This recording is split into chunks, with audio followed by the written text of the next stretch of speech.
The following is a presentation of iRacing.com motorsport simulations on LSRTV, the voice of sim racing.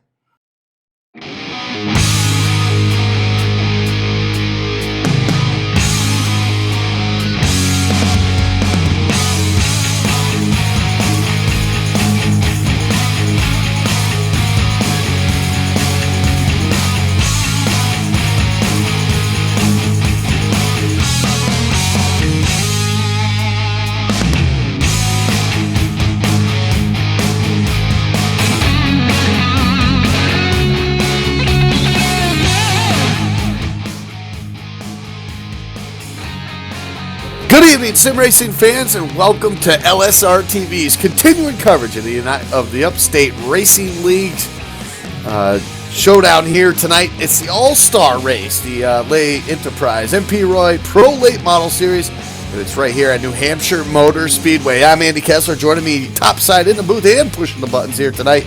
It's Cisco, Scar, Musa, and Cisco. All-Star Racing, what it's all about here, the top 10 drivers, 11 drivers, winners throughout the seasons here are now locked in. We just had 4 drivers from the showdown that just ended just moments ago get themselves in, and of course a fan vote as well. 16 drivers set to make some action here tonight. 3 segments. First one, 25 laps, getting set to get underway here in just a moment.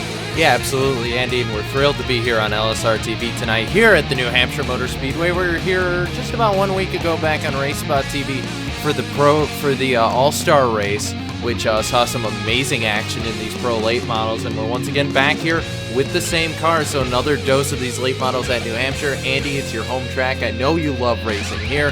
What are you looking to expect here tonight? I love this place, like you mentioned, and it's one of those places, whether you're here in a cup car, a truck, late models like we're going to see here tonight. The top groove, I mean, that's the place to be. 2 lanes up above off that yellow line. That's where you're going to be. That's the fastest way around this racetrack.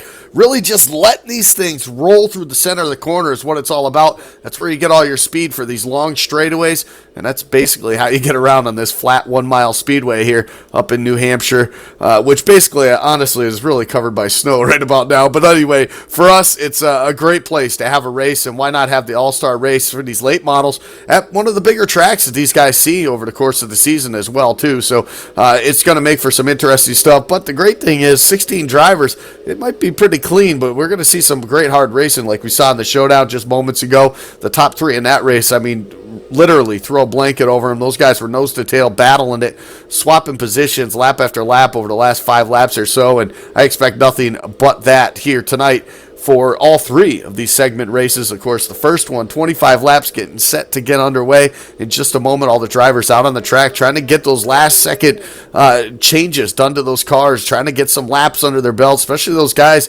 that just made it in the showdown. They had about 20 laps or so in that race, getting themselves ready for that, and it looks like we're getting set to get this thing underway now as the red flag has been thrown for this practice session, and we'll get the field gridded up and ready to go in just a moment. And Cisco, this is one of the things. All-Star races are just one of those things, just like tonight. You want the trophy? That's the only thing there is tonight to get. There's nothing for second place. You're out here to win the race, and win the race is the only thing you can do. Yeah, absolutely, Andy. And the big thing here tonight, we're going to have 3 segments in 3 separate sessions. This first segment that we're getting ready to kick off, 25 laps, 35, then 40. But as we're going to head right now down to the grid, and let's take them through the starting grid.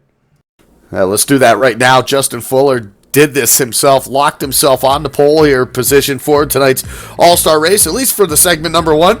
He's going to start that number 51 machine right there on the front row. Alongside him in the 25, a great qualifying effort during the week for Stefan Marinak.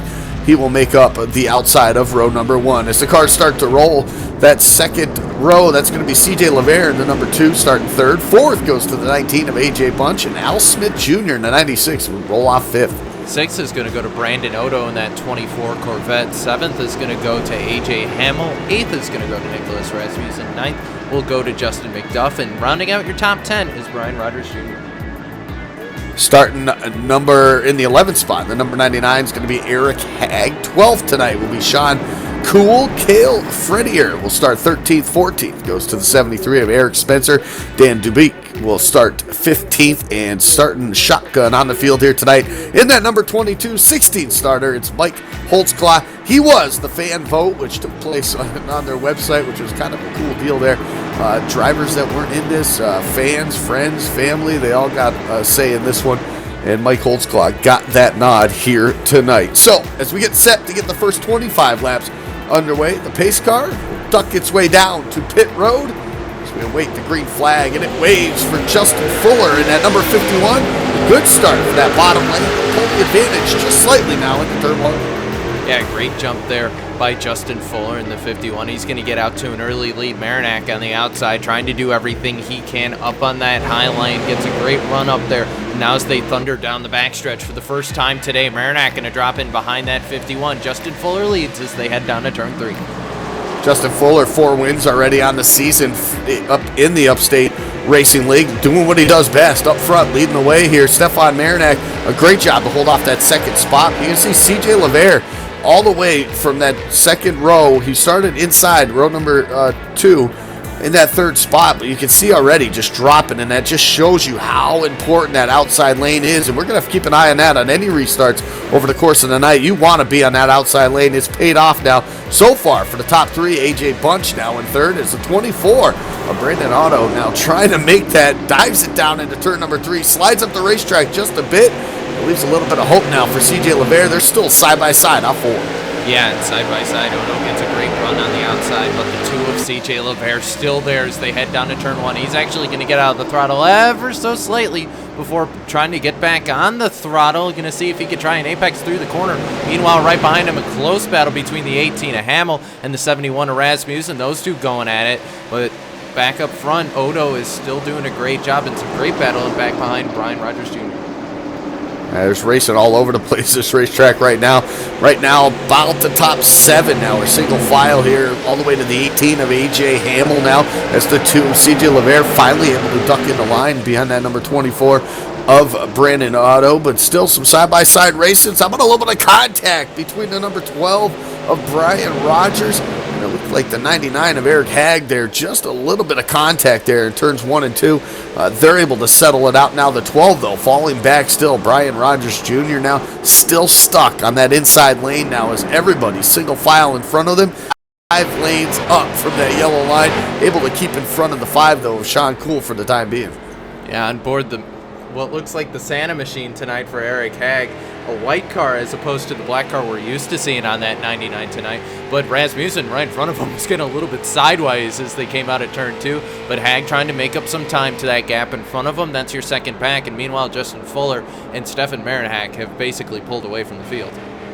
Yeah, they absolutely have. That 2-3 car length lead that Justin Fuller had taken pretty much on lap number 1 while he survived through lap number 6 now continues with about that 3 car length lead. But both those drivers doing a great job pulling away from A.J. Bunch, Brandon Otto. Otto actually started to close in the gap now on A.J. Bunch. Started to look to the inside there off of turn number 2. Going to have the run that he wants right now, but he's definitely closed the door considerably since the start of this race.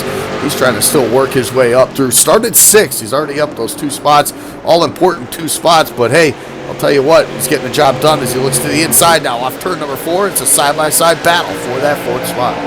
Yeah, and Odo got a great run through 4 there as he's going to jump to the inside. He's going to go all the way down to the bottom line there on the yellow line, just trying to apex up, gets in front of the 19. It looks like he's going to hold him off. A great move by the iRacing Beams Corvette. He's up to 3rd, and he's looking for more.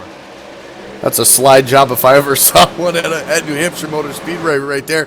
And a great job. The 19, it looked like A.J. Bunch might have let off the throttle just a bit and just let him get up there, because when you dive it in that hard on the bottom side like that, you know you're going to get pushed up. And A.J. Bunch just saying, hey, you know what, just take the spot. You want it that bad. He does just that. Side by side behind him continues, because C.J. LeVere thought he had a run on A.J. Bunch. Not going to happen. Al Smith Jr., though, is going to go up to the outside now. Looks real close there off turn number 2. And the 2 is C.J. LeVere. He's off into the grass right now in the back straightaway. Great job to hang on to that thing, but a ton of spots lost. Yeah, the 2 had a great save right there, Andy, and they're going to go 3 wide now as the 5 and the 12 are going to go to his outside. LeVere's not going to have the run, though, as the 5 and 12 nearly touch right next to him, and somehow we made it through that without too much contact. But C.J. LeVere, your big loser right there. Yeah, absolutely. All the way, it's showing him now in 12th, but he went from basically from 4th or 5th all the way back to 12th. Just that one mistake coming off the corner.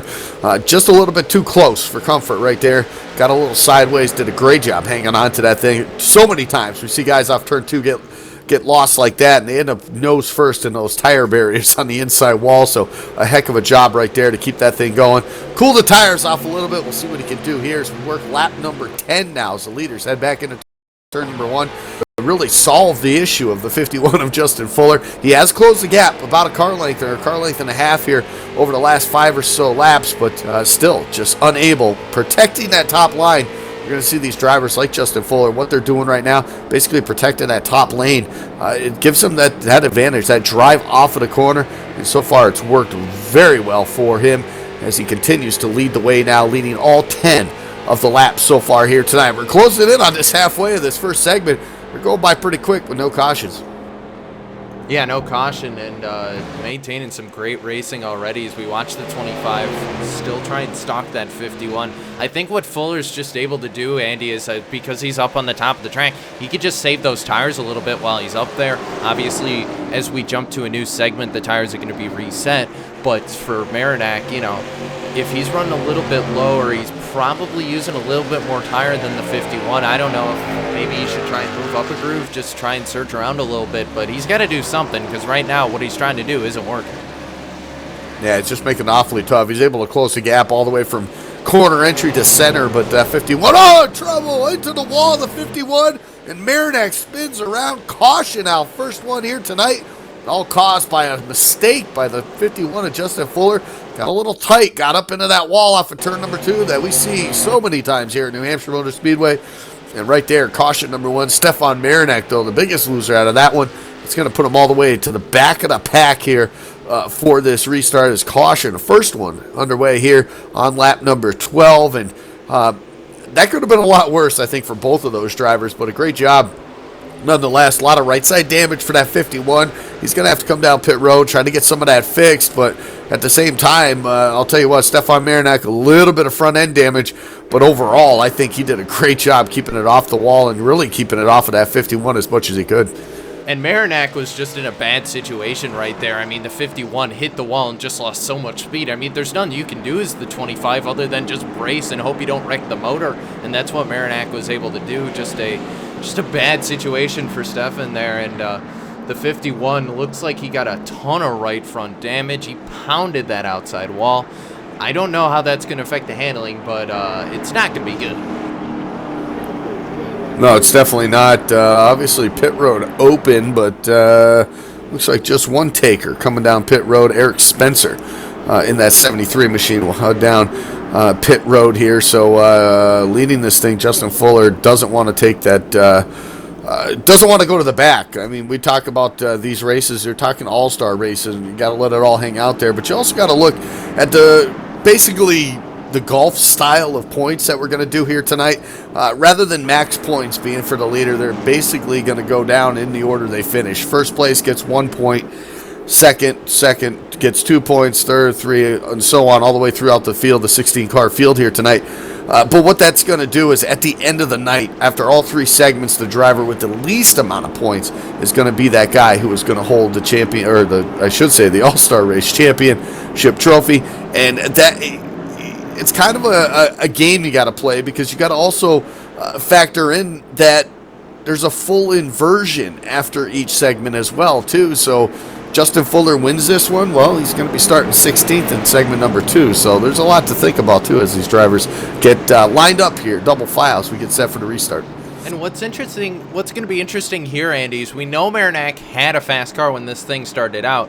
He might actually, because of the field inversion, he might end up with a better average, assuming Fuller can't drive through the field, or Odo or any of those guys. They can't just drive through the field. If they get stuck in the middle of the pack, and Marinak, you know, he was in the middle the entire time, he might end up better off from the inversion. So we'll just have to see how fast these cars are in traffic versus on their own, kind of what we've saw with the 51, the 24. Yeah, we'll definitely see that. We get set for the restart here. It'll come on lap number 16 for the green flag. It'll give us 10 laps left to go here in segment number 1. 10 laps. That's what the 51's got to do. And basically at this point, with the damage he's got, hey, if he ends up finishing 5th, that's still a decent start to this All-Star event as well, too. We'll see what Brandon Otto can do, though, on the inside lane here as the 51 gets the green flag. It's a huge jump now out. We're almost a 2-car length lead now as they head back to turn number 1. The 19, though, of A.J. Bunch trying to hang on to the outside, but a good start by the 24 there. Brandon Otto, he's going to maintain second, slides up the racetrack. Lots of double file racing right now as they exit turn number 2. And Fuller lost a lot of time going through the corner right there. I don't know if that was because of the damage. Right now, that 51 looks okay, but we can't deny that there's a lot of right front damage on there. But these guys aren't at it's not a super aerodynamic track, so we'll just have to see if it affects him. Meanwhile, the 24 in hot pursuit and caution back up. Yeah, big wreck towards the back of the field right there. Honestly, the 61 of Dan Dubuque will get most of that damage off of that one. He's smoking on the inside wall, just gets that thing rolling there, but we'll take a look at the replay of exactly Stefan Marinac trying to get every position he could. He goes way to the inside there, gets up into the 61. The 61 makes contact with the 4 of Cale Frenier, up into the outside wall, and nose first. Heavy damage to the front end and the back end of that 61 machine. Not exactly what he wanted there. Stefan Marinac, of course, one of those drivers, or the driver involved in that first accident there that really got put from second all the way to the back. You know, he's trying to make up as many positions as possible. That 3 wide action with 10 to go. I'm not putting that out of any of these guys here tonight, and we just saw it right there. And perhaps we'll see it again on this next restart here as we get our second caution as it comes out on the field here as Justin Fuller continues to lead Brandon Otto second spot right now. The 96, Al Smith Jr. From 5th starting spot all the way up to 3rd right now. A.J. Bunch was able to hang on to a top 5. He sits 4th right now. Nicholas Rasmussen started 8th tonight. He's all the way up to that 5th spot here with probably one more final restart is what we're going to get. Still left to go in this thing. It'll probably be about 5 laps to go or so, maybe 4 it's time, but yeah, and if Fuller gets another dynamite restart like how he got last time, Andy, it's going to be really hard to catch that 51. It looked like he had a good enough short run, and we don't really have a long run left in this race. 7 laps to go last time by the line. So Fuller, all he has to do is basically hang on. If he can get another just fast restart, he probably has enough speed left in that Camry to be able to pull on Odo and the 96 of Al Smith Jr., and that should be just an easy win for this first segment for Fuller, assuming, of course, he can get another just amazing restart. Yeah, definitely able to control the restart. That's a bonus for the guy that gets to start on that top spot there. So Justin Fuller, he did that on that last restart, and probably will look to do the same on this one here. And looks like already, even though they're not double filing up just as of yet, already looks like the 51 going to choose that outside lane once again here. So a little shake up towards the back of the field there. A second caution came out just moments ago. Lap number 19 on the board right now. Not so many laps left to go here in segment number 1 as we get prepared for segment number 2. It'll be 35 laps in that second segment. So we'll add 10 more to what we did here just this time around here. Plus, we got to do the inversion. So the inversion is going to be a lot of fun as well. Looks like the field's going to double up this time by on lap number 20. And that'll give us 5 to go when we get the green flag next time by. Yeah, and as we get ready here, you can see Fuller cleaning off those tires for another restart. This is the last one he has to worry about for this segment. But as these segments start to get longer, you have to wonder for that 51. He's kind of made a career out of hitting the outside retaining wall as of lately. It's happened the last couple races that I can remember. He's got to, as these races start to get a bit longer, he can't get too greedy with doing that. Yeah, he's just got to basically tiptoe coming off these corners. Doesn't want to hit the wall. Doesn't want to have anything happen like it did with that incident early on, which actually brought out our first caution. He does that now with no cushion behind. He's going to get passed by a lot of vehicles. So we get set. 5-lap shootout is what we're going to have here. Caution would come out. That would end this segment under the yellow flag condition. Pace car going to look to the safety of pit road once again, and there they go. Green flag is up and away. A great start. How about that 51? A great start as he works his way around, and yeah, what a great job he did. Now 4 laps to go as across the start finish line, head back into turn number 1. A great side-by-side battle going on for that third spot. Now a little bit of contact, the 19 and the 99. It looks like Eric Hagg. Looks like it's going to settle off here as AJ Bunch takes that spot.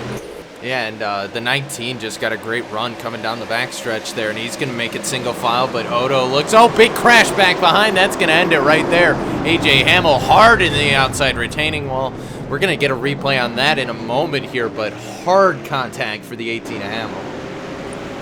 Yeah, it looked like just contact with the number 2 as they tried to get in, tried to squeeze up to that top wall. Just a little bit of contact. The 2 snuck in there. Heavy hit there. Big damage to the number 2 and to the number 18. AJ Hamill, CJ LeVere involved in that one. Third caution of the night comes out with a couple of laps left to go. So under caution, Justin Fuller will win segment number 1. Yeah, just an easy cruise into victory for Justin Fuller in that 51 car. That made it pretty easy on him. Didn't have to worry too much about that damage. And he's going to be able to cruise behind the rough 12-hour pace car all the way a couple more times around. He'll get the victory for here, so that's going to give him 1 point. So if you're following our scores at home, that means he's going to have the lowest points coming out of this race. And, that's going to also mean that he's going to be starting all the way back in 16th. For the next race here. We know Justin Fuller is fast in this series. He's been dominant so much this season already, but he's going to make it all the way back from 16th through basically everyone going out there to try and win the race because it's the all-star race. Points don't matter, Andy. So these guys are going to run as hard as they can, and that's going to make the job of getting through this field just that little bit tougher. Yeah, it absolutely is. How about Stefan Marinak? Good shout out to him there. A good bounce back, at least, involved in that first accident there when he had no place to go and Fuller got into that outside wall off of turn number 2. He fell all the way back to 16th, but right now shown in 9th, so he made it basically halfway back up through the field. So basically, I would call that a win there for Stefan Marinak, considering the circumstances. He got at least half of those points back, so that'll help him out, and also will start him that much further ahead of the 51 in the next segment as well. Off turn number 4 here, looking for the white flag and the yellow flag as we have to complete one more lap at this 1 mile speedway, New Hampshire Motor Speedway. It's the Lay Enterprise MP Roy Pro Late Model Series All-Star Race in segment number 1. Just 1 lap away from being complete. Justin Fuller, a fantastic job leading wire to wire. Yeah, just a great job. And if you're following along at home, you can also put Stefan Marinak is going to be starting 7th in the next segment of the race. He was the biggest threat, Andy, though, to that 51 for so long, but Brandon Odo started to come alive there at the end of the race, and the 96 of Al Smith Jr. fell all the way back to 5th. He was 3rd at one point in this motor race, but just fell back, lost a little bit of time, and that's going to hurt him big time here. But it'll help him out in the inversion, but for this first race points, not a good showing for the 96. Not what he wanted. Yeah, not exactly what he wanted, but as you said, started 5th, finished 5th, a decent run, and honestly, it's going to take, somewhere between a 5th and 10th place finish, as along with a 1st or 2nd place finish as well, too, I think, for whoever it is that's going to end up winning this thing here tonight. So it's still a good start, nonetheless. Still 2 more segments, obviously, for these guys to get it done. Checker flag, though, is waving here across the start-finish line. Justin Fuller will get the job done. We'll pick up the victory here in segment number 1. Brandon Otto will come home in that 2nd spot. 3rd goes to AJ Bunch. Eric Hagg will finish 4th. And rounding out your top 5 here in this one, that'll go to the 96 of Al Smith Jr. Yeah, Nick Rasmussen's going to finish 6th. Brian Rogers Jr. 7th. Sean Cool 8th. 9th will go to Stefan Marinak. 10th is going to go to Justin McDuff. Then 11th, Eric Spencer. 12th, Mike Holtzclaw. AJ Hamill 13th. CJ LeVere 14th. Cale Frenier 15th. And Dan Dubuque is going to round out the 16 cars that that started this race. He finished 9 laps down. Yeah, he had to pull it off after that second caution when he was involved in some heavy damage to the front and rear of that vehicle. And now he's got to get that, pull out that backup car for segment number 2. That'll be coming up here in just a moment. But we can't forget about our sponsor for tonight, Lay Enterprise, MP Roy Inc. They was formed back in 2007 as Canada's only authorized racing electronics dealership, and as trackside parts vendor, they have since expanded their offering. The major products that Lay Enterprise and Roy Comer from companies such as AR Bodies, Coleman Racing Products, Joe's Racing Products, Leaf Racewear, Longa Care Racing Products, Port City Race Cars, Racing Electronics, Raceiver, and Swift Springs. For more information regarding Lace Enterprise MP Roy Inc. or their product offering, visit www.laceenterprisemproinc.com or call 1-877-35-MP-ROY. This has been segment number 1 right here on LSRTV. Justin Fuller picks up the victory, and just that, the starting grid will get a full inversion for segment number 2. 35 laps is coming up next right here on LSRTV, the voice of sim racing.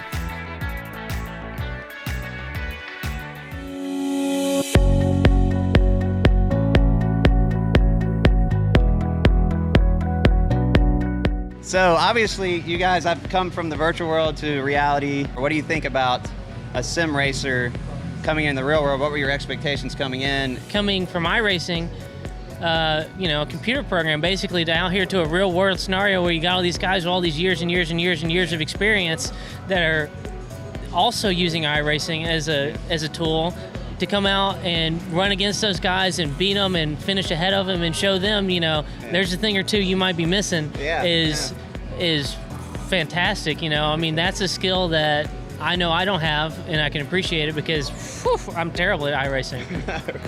Glenn was able to come into the team. We did a lot of preseason testing, actually a full season's worth of testing before we even started the season. And he came in, there was a lot of sectors that he was the fastest guy out of our team. And Sparky and I are looking at data, trying to catch up to him through some turns. And of course, some places Sparky will be the fastest or I'll be the fastest, and Glenn is able to learn from, what we're doing and vice versa. So it was excellent to see his pace right off of the bat, and speed was never a worry. It's about qualifying well. Qualifying is very difficult, and pretty important in this series. And so is, being able to make effective passes without contact. It's very difficult to pass in these cars, so, it's not easy being here. I think the level of ultra competitiveness in here, where when normally when you make a pass, you're making a pass with 2 cars involved. But if we're making a pass in this series, you have to remember there's 5 cars waiting behind you. If you mess up that pass, they're going by you. Yeah, it's like sharks. Yeah, you're surrounded by sharks. But no, it's been I've been very surprised and very pleased with it. And obviously I have the 2 champions I'm sitting between. John actually statistically is the most successful MX-5 Cup driver in the world. He owns every record that you would want, none of the bad records. Maybe some of them, I don't know. Maybe some of those. And Sparky's one of the quickest guys in the paddock, and obviously the champion now. So I couldn't have picked a better team to be with 6 Sideways. I'm looking at what everybody in the paddock calls gold. I mean, they will pay to look at John and Sparky's data, and I get full access to it. And I get to see where I'm doing well and see where I can improve. And I've been really pleased with my progress.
So cool, yeah. Nate, what are you working on at the moment? So I'm working on the animation for the game. We're working on getting pit crews fully developed, and that involves a lot of moving parts. So I'm going in and making sure that each moving part can dovetail smoothly into the next one, so that when you pull in for a pit stop, it looks like the real thing, as opposed to a bunch of jumbled pieces that suddenly stop and then go and stuff like that.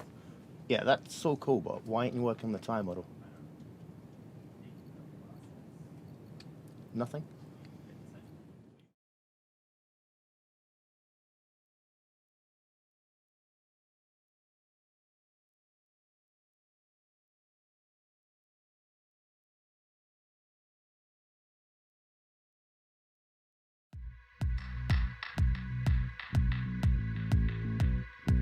Welcome you back here to New Hampshire Motor Speedway. The car is back out on the racetrack right now. A quick little warm-up before we get segment number 2 underway. We just saw Justin Fuller pull out the victory in segment number 1, 25 laps, led wire to wire, and that one got the job done, pulled out the victory, pulled out the 1 point that you get for winning the race, 2 points for second, and so on, all the way down through the 16-car field that we had in race number 1. Some key notes to that one: Stefan Marinak involved in an accident, the first caution of the night. He was involved when Justin Fuller, the leader, actually came into contact with the wall in turn number 2. He ended up spinning through the grass, went all the way to the back of the field, made it all the way back up to 9th in that one. So salvaged a decent finish in the first segment with that. And with that, he ends up getting a start about halfway through the pack here. Doesn't have as many cars to drive through as we get a full inversion for these drivers here. So guys like Justin Fuller, who came out with the victory, he's going to have to start dead last on this one here tonight. Segment number 2, and we're in for a good treat here. 10 more laps though, Cisco. A little bit longer of a race, a little more, I guess, tire conservation has to go into the mind of these drivers as well. Tire conservation, and also you just can't tear up the race car like you did in the first race. I mean, we saw Justin Fuller with a tremendous hit on the wall there. Didn't really affect him too much in the short run, but no doubt that as the run would have gone on, it probably would have just gotten worse and worse for the 51. But now they brought out a different car here and 10 more laps, so can't do that again. But for Justin Fuller, he's got to make his way through the pack. And I think the biggest thing you got to take away from that, Andy, you can't drive through the field too hard, because you might see what happened to Stefan Marinak last time. We saw him end up in an accident there, trying to get through the field going 3 wide. We know the faster guys are at the back of the pack right now, so at this point, it's like, well, what do? Do you try and get through the pack as fast as you can, get up front and try and pull away? Or do you try and, make your way up gradually and make sure you don't rub the fenders off? Well, you got to be patiently aggressive, I believe is what the key word to this one is you just have to basically be on your game, take advantage of the spots that you can get, and at the same time be pretty smart about your moves as well, too. Justin Fuller, of course, he doesn't have to go out and win this, but, getting the top 8, he gets up to about the top 8 or so, he's going to have a pretty good spot going into the final race, and should be pretty good in the points as well, too. So he doesn't necessarily have to win, doesn't have to get all the way through the field, but he just has to do it very patiently, I think, just because if he tries to force it too much, the problem with that's going to end up being is he might find himself in an accident, finishes 16th. Then you don't want to have that. The only good part would be segment 3. He'll start at the front of the field. But nonetheless, practice is done. The cars are going to get ready to get gridded up here for segment number 2. 35 laps here in the middle portion of this all-star race. Let's take a look at the starting grid for this segment number 2. And, of course, the 61 of Dan Dubuque, who's finished last in the first segment. He's going to get the pole here on the segment number 2. The number 4 of Cale Frenier will start on the outside of the front row. CJ LeVere, who started 3rd in the first segment, well, he's going to get a start 3rd once again after the accident in the 3rd caution in that first segment as well. AJ Hamill will start 4th and rounding out the top 5 in the second segment. It's the 22 of Mike Holtzclaw. Eric Spencer is going to start 6th, and Justin McDuff is going to start 7th. Stefan Marinak, the car to watch out for here. We know he's going to be fast here. Watch out for him. He's starting 8th. 9th is going to go to Sean Cool, and 10th is going to go to Brian Rogers Jr. Rounding out the rest of the field here, Nicholas Rasmussen in the 71 is going to start 11th. 12th will go to Al Smith Jr. The 99 of Eric Hagg will start 13th. 14th goes to A.J. Bunch. Brandon Otto, a 2nd place finish. Well, that means he's going to start 15th. Here in segment number 2, and rounding out the field's shotgun, that's going to go to the 51, Justin Fuller. Like we said, he mentioned a great job in that first segment, pulling out the victory from the pole, leading wire to wire.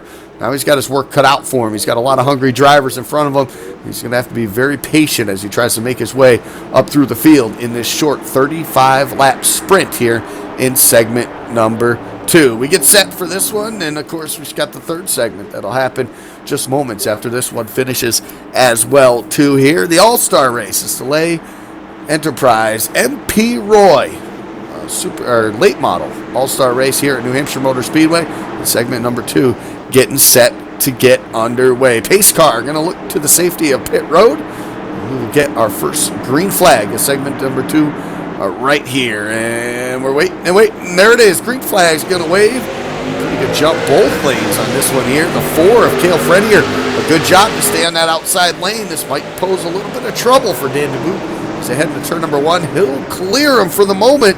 The 4 powering hard on the outside, though. He'll pull alongside, side by side for the lead. 3 wide, almost 4 wide now for turn number 2 in the back. Right in the middle of the pack, and right there involves Stefan Marinak. He's right there as well, too, as the 4. Cale Frenier takes over the lead. And the 20, I believe that's AJ Hamill, just got a little bit out of shape there. No, that's the 20 McDuff rather, but he got a little bit of a nudge going through the corner, spun down the apron, but no caution, was able to hold on to it. So he's drop backed, and he's for the moment out of this. And Marinak, meanwhile, is a man on a mission, trying to barge through however he can. Car up in the outside wall. That's the 18 of Hamill, but Marinak is on a maximum attack right now as he had to get on the binders a little bit as they head back down to turn 3. That 2 in front of him is having a great battle with the 61 in Dubuque right in front of him. Yeah, he is. Dubuque actually falling from the pole all the way back to 4th right now, trying to squeeze up to the top. It might get split here. It's a 12, and Brian Rogers looks to the inside and now to the outside. Stefan Marinak 3 wide for that 5th spot. Excuse me, that 4th spot, I should say, as they work their way off of turn number 2. The 12 going to have to bind up a little bit there on the bottom side. They'll surrender that spot to the 61 as now Stefan Marinak will secure spot number 5 as he looks to the inside now with Dubuque in turn number 3. The 12 still having a little bit of issues there, sliding up the racetrack, almost making contact with Mike Holtzclaw. He'll get that position for the time being. Single file now, top 5. Yeah, who would have thought we would have seen 3 wide racing here at Loudon? I mean, it's not Daytona, but I guess they're making do tonight. And meanwhile, if you want to check on Justin Fuller, he's making his way, probably not as fast as he'd like, but he is up to 10th, so he's 6 spots in the 51 machine. He's on maximum attack as they head down to turn 3. That they are. Look at the top 3 right now, having a great battle for the lead. Oh, a little bit of contact mid-pack right there in the 99 of Hag. Got into the 22 of Mike Holtzclaw. And now we got trouble just behind those guys on the front stretch. It looks like the 51, Justin Fuller, involved in that. That'll slow him up, put him back to the pack again. And that's exactly what we talked about, Cisco. He's got to be very careful trying to make his way up through the pack. Now he's got more trouble. Now we got huge trouble for the lead. The 4 is off and around the 2. The 61's around. No caution yet. There it is. Caution out for the first time here in segment number 2. Lap number 5 on the board. Our new leader is going to be the 18 of AJ Hamill, but a huge accident. Couple of them there off of turn number 2 that time. And we were looking for the incident with the 51, and we missed that, so we're going to get a look at the replay. And it looks like the first incident, I believe, from what I can tell, happened right in front of the 61, the 25. We'll have to see coming out, too. No, the 61 got hard in the wall just as the 4 and 2 kind of spun off the track. The 61 gets in the wall, hits the 12, and just calamity coming out of turn 2 right there. They tried to do too much in one corner, and it cost them all. And probably the biggest grin right now is on that 51 because he just dodged a bullet right there, as did the 20. Yeah, he's going to gain a bunch of spots, Justin Fuller, just in that right there, even though he had some problems of his own. But he still has a long way to go here to get himself up to the front of the field. He still has 30 laps to get it done, so he's got plenty of time, but he's already got damage on that race car. It looks like he might head down to pit road. He does. He might as well take advantage of it at this point in this race here, and obviously being towards the back of the field. He's got nothing to lose at this point, and he looks up through these guys, the guys he's going to have to race for the win here tonight. One of those guys we talked about, Stefan Marinak, up to 2nd after starting 8th here in segment number 2. he's doing everything he can, and he's doing a great job getting up through the field. He did it pretty quickly, and then able to basically take advantage of what happened in front of him with all those guys spinning there for the lead and coming off of turn 2 to bring out this yellow flag. And Stefan Marinak's going to find himself in a pretty good spot in second here for this next restart. And how about Eric Spencer? Started 6th. He's up to that 3rd spot right now in that 73 machine. Didn't have the best of starts in that first segment, but still survived enough, got himself a pretty decent starting position here in segment number 2, and now has survived as well this first caution and finds himself solidly inside the top 5.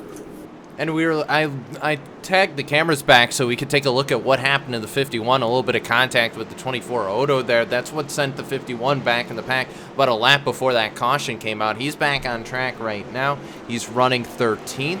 So Justin Fuller towards the back, but he got that damage repaired, so feeling a little better as the 51. Meanwhile, Odo, his car doesn't look too bad at all after that contact, and he's running 10th right now. So Odo looking to make a big gain, but the biggest gain probably, and the guy I was saying we got to watch out for him, is that 25 of Marinak. I mean, he's back up to second right now. All he hopes is it just isn't a repeat of last time he was in second. Yeah, exactly. We'll see how closely he follows that 18 machine of A.J. Hamill here, especially as we get set for this restart as well. The field doubled up here as they work their way down the back straightaway and into turn number 3 here. The leader, A.J. Hamill, has chosen the outside lane. We've seen that all night long, even in the first segment for the restarts we had there. The 51 of Justin Fuller chose the outside lane as well. The preferred lane here in New Hampshire Motor Speedway as we get set for our first restart of segment number 2. Pace car down to pit road. 18 of A.J. Hamill not wasting any time. Check up a little bit further back on that inside lane. That's going to spread the field out quite a bit. A side-by-side battle, though, for the second spot and for 4th right now as they race their way into turn 1. Yeah, and side by side now, the 99 of Hag and the 73 is Spencer, and Spencer's going to lose out to that 99 of Eric Hag. Eric Hag up to 3rd right now, so he saw the 51 back in the back, hit the wall once again. So Justin Fuller Knight going from bad to worse, he's back to 15. Meanwhile, Hag is still trying to work on the leader as Marinak's actually got a great run through 4 right now. He's going to look to the inside of Hamill in that 18, and Marinak trying to go for the lead. Isn't able to do it this time, but he might try something down in 1. That he might. He's right there on the back bumper. Don't look now. Here comes Eric Hag in the 99 as well in that 3rd spot. Marinak still looking to that bottom lane right now, trying to get a run. Gets a run. Decent run right there. A little bit of a wiggle, though. We'll have to fall back in line now as they head back to turn number 3. He'll look once again to the inside lane. He's running about a lane lower than everybody else, but the problem is it's just not giving him the run off the corner that he needs to get up alongside to maybe have that possibility to get that spot. You can see right there the 18 able to clear him as they head down the straightaway. Marinak, though, right there, but he's got to watch it because the outside lane, well, that's going to be filled now with the 99 of Eric Hag. He's going to move to the outside lane, try to get that spot side by side for the race lead, though. A little bit of contact off turn number 2. Marinak, he's there.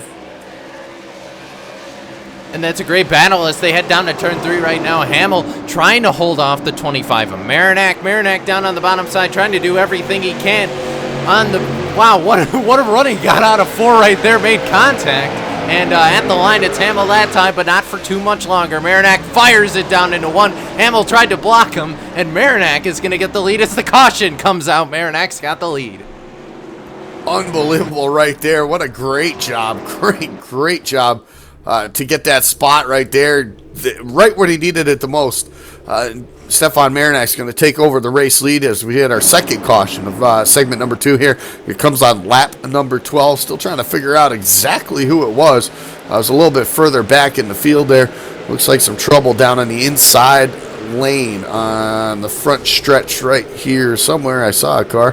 Here it is right there. The 22 machine of Mike Holtzclaw was the one spun out down on the front straightaway there, so caution out for the second time here in segment number 2, and we get set to what could be a fantastic run here. How about Stefan Marinak? A great job by him, starting 8th in this segment.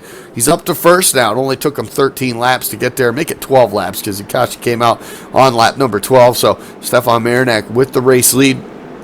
Now gets lane choice, so we'll see most likely him take the top side here on this restart, but you got to give A.J. Hamill some credit. That was a great battle on the high side. He had with Stefan Marinak. Just basically, it almost looked like when the 99 got up to his outside, almost 3 wide action going into turn number 1.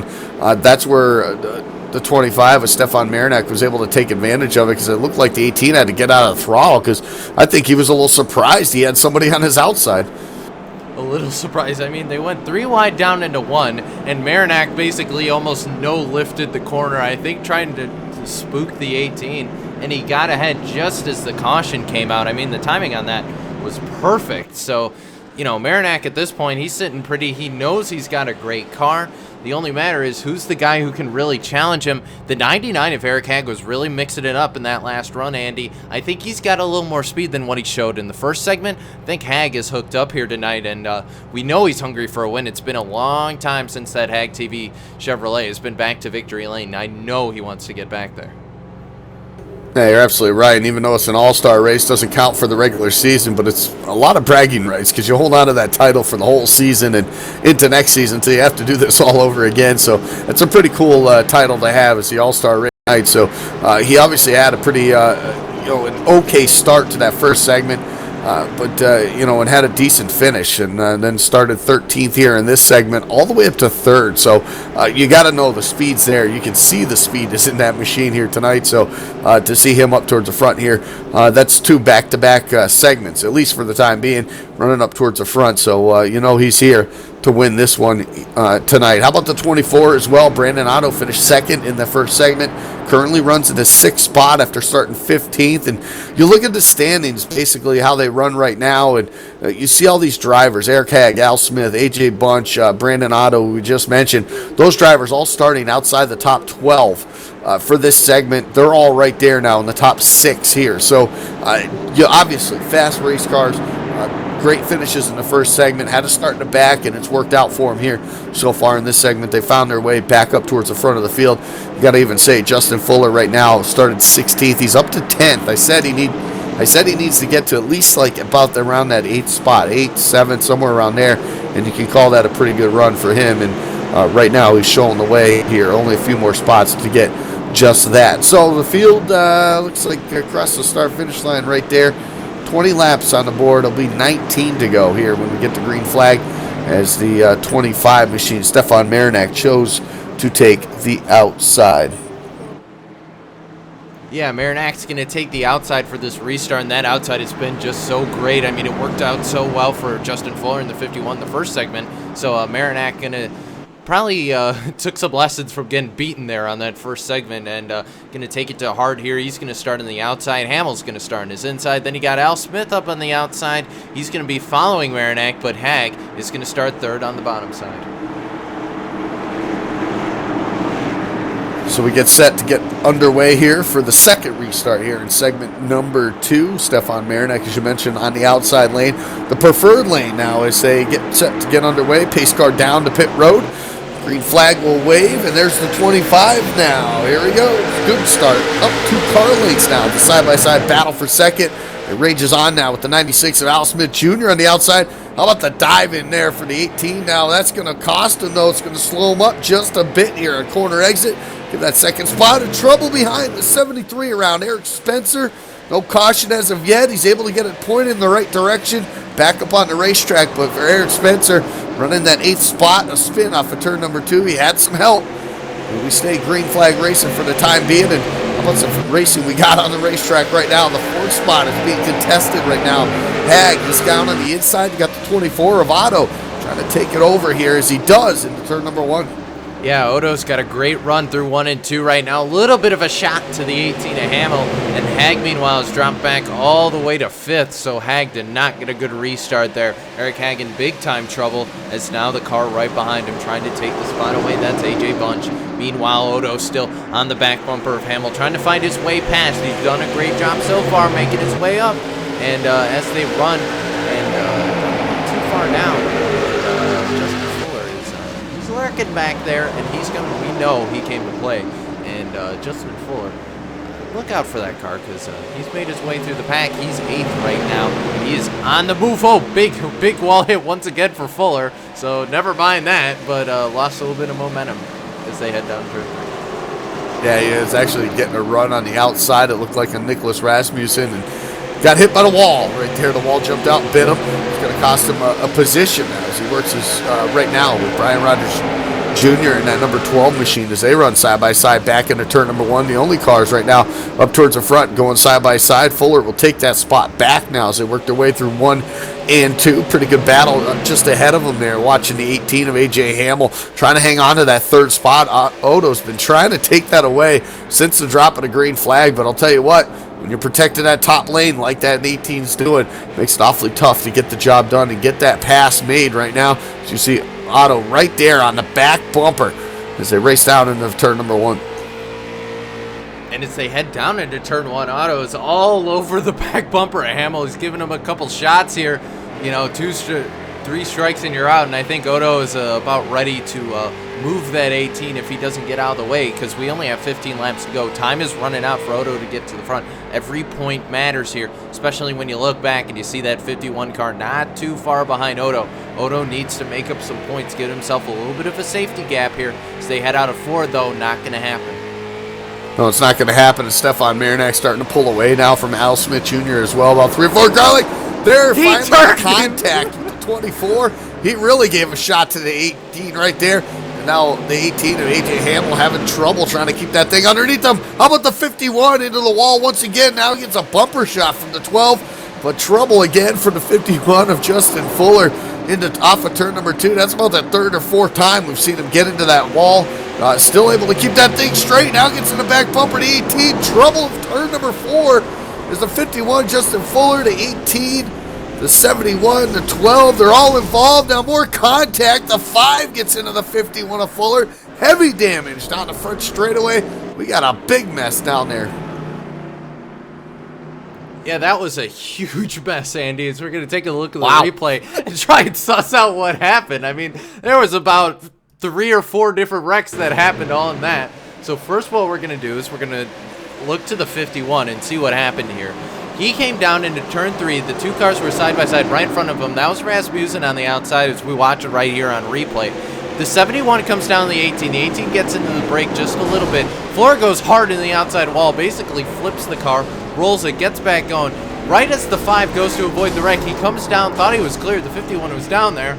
And just to add insult to injury, Fuller once again driven into the wall. And that car is, well, there's no other word for it, Andy. That car's junk. Absolute junk. I mean, he's got damage on all 4 corners, doors. I mean, there's nothing left really to that car right now, and that's going to make it real tough for him to get his way back up through the field here before segment 2 is all said and done. So caution number 3 now for segment number 2 has come out. We're working lap number 24 right now, and of course Stefan Marinac not going to give up that track position. Neither is any of the drivers behind him as well. So a lot of the guys that started up towards the front here in the segment number 2, well, they find themselves, well, how about 10 laps down? How about 11 laps down for Cale Frenier or Mike Holtzclaw? You got other drivers like AJ Hamill, who started 4th. He's back in 13th right now. Dan Dubuque started 1st right on the pole. He's currently 12th on the lead lap, though. 3rd, CJ LeVere, he started 3rd. He's now 11th. So a lot of these guys that start up towards the front, well, not so much having the luck that they want here in the segment number 2. And then you got all those guys, of course. If we got all those guys on the bottom, you got to have a lot of guys up towards the top, and it's all the guys that started outside the top 10 in this one here. Nicholas Rasmussen started 11th. He's up to 7th. You got guys like AJ Bunch, 14th to 5th. You got 15th to 3rd for Brandon Odo. AJ Smith from 12th to 2nd. I mean, you got a lot of guys here that finished up in the front of the field in segment 1. Well, they found themselves front of the field again here in segment number 2, so not a bad deal at all. And hey, listen, you're going for this all-star win. This is what you got to do. You got to be able to be that guy that can come from the back to the front, especially with these inverse starts here for these other segments. So they're getting the job done, and I'll tell you what, when you can do that at New Hampshire Motor Speedway, you're doing something right, and I guess you might have the opportunity to call yourself an all-star champion. Yeah, and who's looking very promising right now is that 24 of Odo. I mean, we've seen him. He's done a great job through the first segment. He's kept it up here in the second segment, up to 3rd right now. I'm pretty sure he's the leader, not looking at the numbers right now. Pretty sure he's the leader here for this for this race overall. So you got to think Odo's pretty happy. And he's also pretty happy that his main rival, that 51 of Fuller, who was so dominant in the first segment. Well, Fuller's not on the rollback. He's still driving the car. I don't know how, but Fuller is basically, for all intents and purposes, at the back of this field and might have taken himself out. I mean, he's going to have a great start for the third segment, but if Odo started from the back, ran up front in the second segment, he's probably going to be able to do it again, Andy. Well, you never know. It could have some racing luck like the 51's had here in the segment number 2 as well, too. Justin Fuller in the 10th spot currently. Still not out of it. If he can get a couple more spots here, maybe a couple guys wreck out in the final 10 laps, we'll see what happens here as we get set to get underway once again here. We'll have 9 laps left to go here in segment number 2 as the field jumbles back up here in turns number 3. It's again at New Hampshire Motor Speedway. Pace car down to pit road. Stefan Marinac wasting no time on the gas. He's off and running now here. A lot of slow cars there. You can see on this restart. Under a caution, they can keep up. Once they hit the gas pedal, you can see a bunch of them. All that heavy damage is really costing a lot of these guys a lot of time here on the racetrack. Up front, though, side-by-side battle going on for that third spot right now. Hagg's got the outside, 99 of Eric Hagg. He's got the outside lane currently. But Brandon Odo trying to take that third spot away from the inside. It's going to be tough. Still side-by-side now as they exit turn 4. Side-by-side out of 4. Odo trying to get the bottom line to work. It's just not working, though. Eric Hagg on the outside. He's able to complete the pass, and now he's right behind Al Smith Jr. for that second spot. But Marinac continues to pull away. A great showing from Marinac. And right now he's trying to put that first segment behind him and come out of here with... Odo's in the wall. Off turn number 2, he's going to lose 1, maybe 2 spots here. As they work their way back into turn number 3, he's going to at least hang on to that spot, or at least try to hang on to that spot from Sean Cool now in that number 5 machine, but that'll be for 5th spot right there. If he can keep it off the wall, it's going to continue a side-by-side battle, but a heavy hit for that 24 off turn number 2 that last time by. Yeah, and the 5 kind of threw it down to turn 1, trying to follow the 24. The 24 washed up in the corner, though. He's going to lose a little bit of momentum, but back to it now as they come out of turn 2 right now. And Marinac continued to leading, but that 96 is slowly catching him. That lead starting to get reeled in as we're running out of time for these guys. 6 laps to go at the line. The 96, if he can get a little bit closer, he might be able to put the bumper to him, but it's Al Smith. I don't know if he's going to do that. Meanwhile, Eric Hagg is back there in third, also in striking distance. Marinac's run a good race so far, but he's not out of the woods yet. It's the All-Star race. You better be able to use that chrome horn. We'll see if he can get to the back bumper here as they exit turn number 2. They'll have 5 laps to go this next time by here. 3 car length lead now for Stefan Marinac as they work their way back into turn number 3. The 99 of Eric Hagg has done a great job to get to that third spot here, and he's trying to get what he can. And hey, another spot wouldn't hurt right now as he works his way off of turn number 4. The 24 machine has solidified at least that 5th spot right now, trying to chase down AJ Bunch in the 19, trying to get that 4th spot back if he can before this thing is over. How about Eric Hagg now? Through the center of 1 and 2, gets right on that back bumper. Now looking to the outside of the 96 as they work their way off turn number 2 into the wall just a little bit. It's going to kill the momentum now into 3.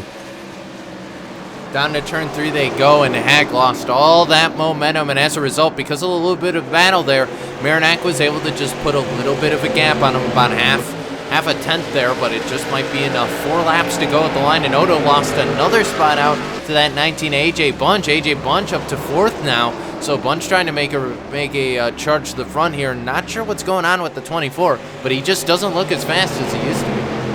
That heavy hit on turn 2 wall, I think, has something to do with that right now. He's got to be pretty happy, though. A second place finish in segment number 1. If he can hang on to it, a top 5 in the segment number 2 will definitely be a plus for him and give him an opportunity to have a fighting chance in that final third segment here that'll be coming up just momentarily. 3 laps to go now as they work their way back into turn number 1. The gap's still about 2-3 car lengths right now. Here comes Hagg looking to the outside once again on Al Smith Jr. Got to be careful. Last time he did that, he ended up into the wall here. So exit turn number 2 down the back straightaway. These long, flat straightaways here at New Hampshire Motor Speedway. And then some heavy braking now as they head into turn number 3. We got the 24 of Odo 2 as well, trying to put the pressure now on the 19 of AJ Bunch. He's only got a couple more trips around this place now to get any spots he can. Started at the start-finish line now. 2 laps to go.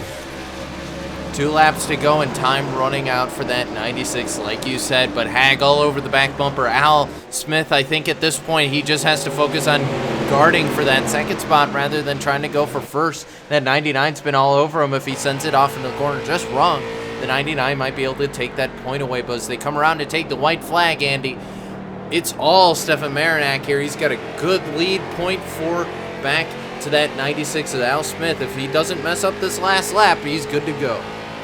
Straight and smooth, that's all he's got to do for Stefan Marinak. Gets into turn number 1 here. It keeps that 2-3 car length lead right now. You can see the 96 of Al Smith trying to get everything he possibly can. It's not going to happen as he exits turn number 2. Still 3 car lengths as Stefan Marinak looking for the win here in segment number 2. Rolls it one more time into 3 and 4 at all for the driver, the number 25. And after starting second in segment 1, running there, pretty much the majority of it fell to the back because of an accident. Started 8th. Finds himself now in the victory lane here in segment number 2. A great run from 8th place to 1st for Stefan Marinak. And that's going to be a good points battle there. Look back through the field here. It looks like Justin Fuller will end up finishing 10th in this one. Not totally out of it, but definitely not exactly what that driver wanted. Brandon Odo, though, 5th place finish, a 2nd place in segment number 1. It's a pretty good start for that number 24 machine. We'll see what he can do in segment number 3. So segment number 2, it's all said and done here at New Hampshire Motor Speedway. It's been a fantastic one so far, but we ain't done yet. 40 laps coming up in segment number 3. Coming up in segment number 3, and that's going to be a fantastic one. And man, if it's anything like we've seen so far here tonight in the first 60 laps, and we're going to be in for a treat here. 40 more to go, though, and we'll get all that done in just a moment. But we can't forget the important sponsors here tonight.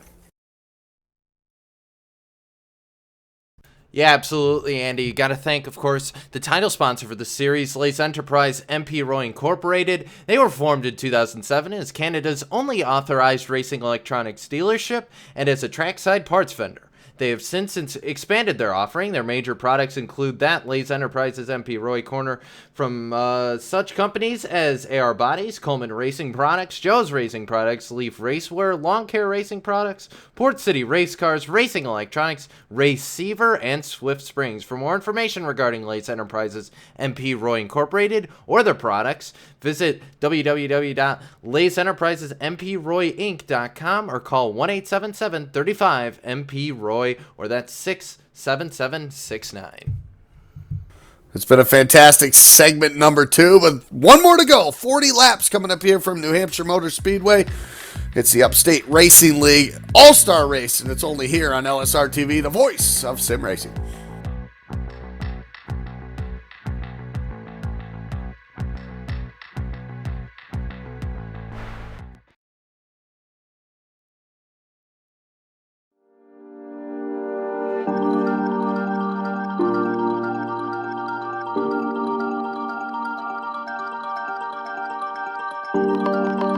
This is Circuit de la Sarthe, known around the racing world simply as Le Mans. Since 1923, this track in western France has been home to the world's original 24-hour endurance race. Coupled with the likes of the legendary Indianapolis 500 and the Monaco Grand Prix, the 24 Hours of Le Mans is widely regarded as the world's most prestigious endurance race, and it forms a part of motorsport's Treble Crown. The first race was held on the outskirts of Le Mans back in 1906 and was called the French Grand Prix, the first Grand Prix of its kind. It was run on public roads, with one lap of the circuit stretching just over 103 kilometers. Then, it was given 100,000 francs to facilitate and devise a new race for the region. Durand took this as an opportunity to stage something completely unheard of, a 24-hour endurance race that would push the modern race car to its limits, where manufacturers would prove their worth to the world. Durand's original Circuit de la Sarthe stretched 17.2 kilometers and was entirely comprised of public roads. It ventured into the city of Le Mans and stretched to a tight hairpin, before venturing on to the 8-kilometer long Mulsanne Straight.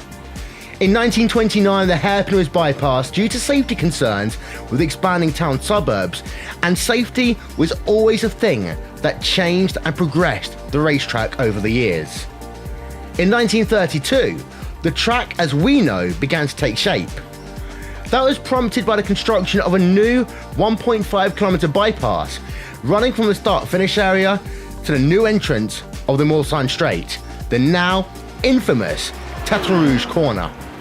This section featured the fast first curve that remains today, and what would later become the location of the famous Dunlop Bridge. Now, back in 1923, it was a field of 33 drivers that competed in the inaugural event, and their average speed, 57 miles an hour.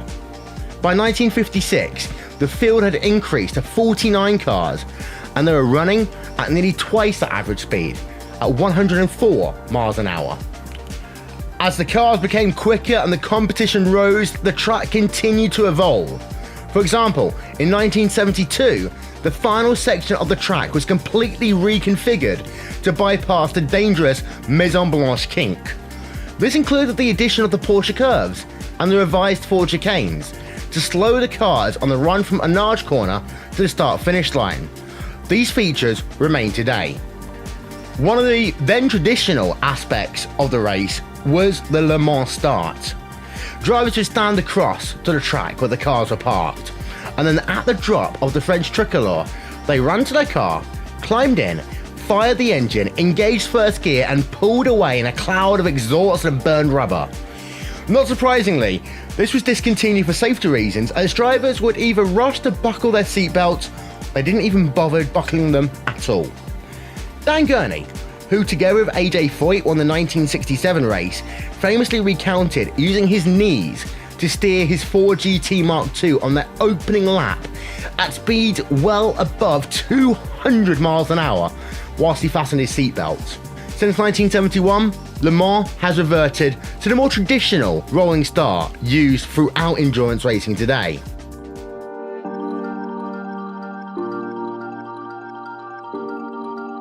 Le Mans will ever be known as the proving ground for car manufacturers and a lifelong dream for drivers. It continues to rank as the pinnacle of endurance racing that inspires similar races to take shape around the world. Things like the 24 Hours of the Nürburgring, or the 24 Hours of Spa, or the Rolex 24 at Daytona. But there will only ever be one Le Mans.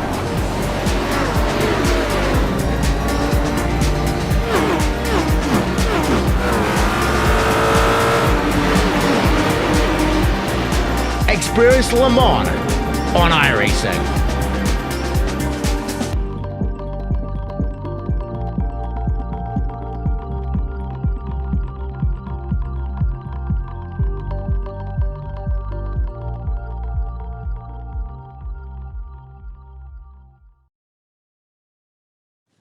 So cool, yeah. Nate, what are you working on at the moment? So I'm working on the animated pit crews fully developed, and that involves a lot of moving parts. So I'm going in and making sure that each moving part can dovetail smoothly into the next one, so that when you pull in for a pit stop, it looks like the real thing, as opposed to a bunch of jumbled pieces that suddenly stop and then go and stuff like that. Yeah, that's so cool, but why aren't you working on the time model? Nothing?